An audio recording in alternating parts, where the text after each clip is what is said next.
Selamat berjumpa kembali di video ini, yang mana video ini adalah merupakan lanjutan dari video sebelumnya.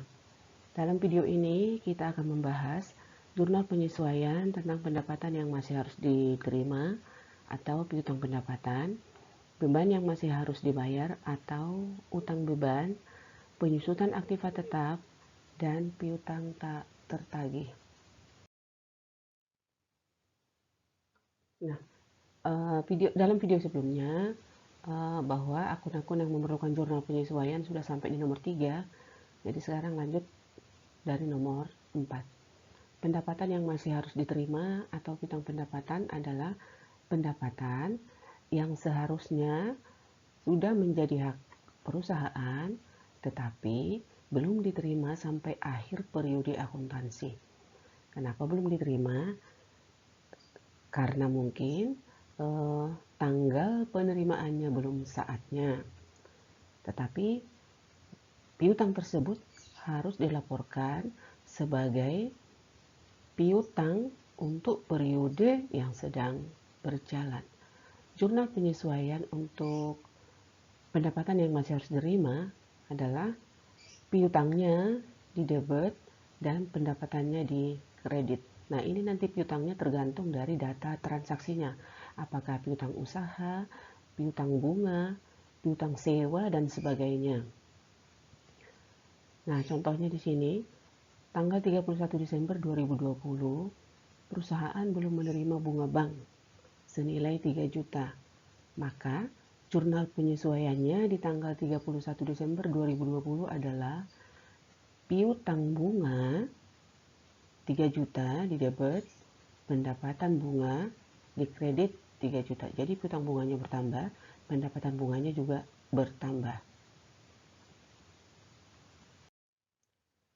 Kemudian, beban yang masih harus dibayar atau utang beban. Beban yang masih harus dibayar adalah beban yang sudah menjadi tanggungan perusahaan atau menjadi beban perusahaan, tetapi sampai akhir periode akuntansi belum dibayar karena tanggal pembayarannya belum tiba, gitu ya. Nah, contohnya di sini, tanggal 31 Desember 2020, perusahaan belum membayar gaji karyawan untuk bulan Desember 2020 senilai 5 juta. Maka jurnal penyesuaian di tanggal 31 Desember 2020 untuk mencatat utang beban tersebut adalah beban gaji 5 juta di debit, utang gaji 5 juta. Jadi di sini bebannya sudah bertambah untuk periode yang sedang berjalan. Di sini periode 2020, utang gajinya juga sudah bertambah. Walaupun pembayaran beban ini nanti di bulan Januari 2021. Tapi bebannya sudah menjadi beban di 2020 dan utang gajinya terjadi di 2020. Kemudian penyusutan aktiva tetap. Apa itu penyusutan?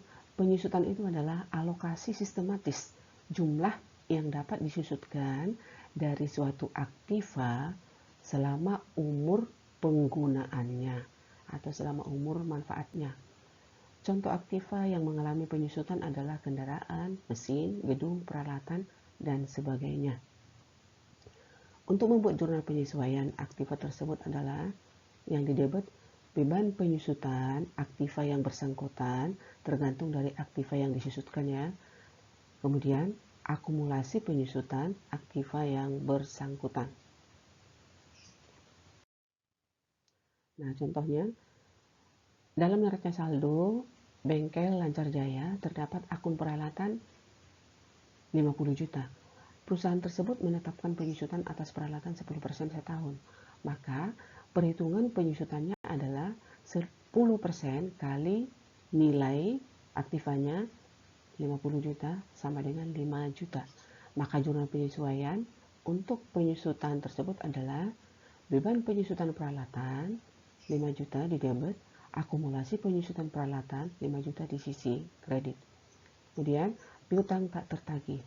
Piutang tak tertagih adalah risiko yang diterima perusahaan akibat tidak tertagihnya piutang usaha karena pelanggan tidak membayar. Pelanggan tidak membayar kemungkinan karena bangkrut atau karena alasan tertentu. Pencatatan piutang tak tertagih ada dua metode atau ada dua cara. Yang pertama, ada metode langsung. Kalau menggunakan metode langsung, berarti perusahaan beranggapan bahwa piutang tersebut tidak ada harapan lagi untuk bisa ditagih.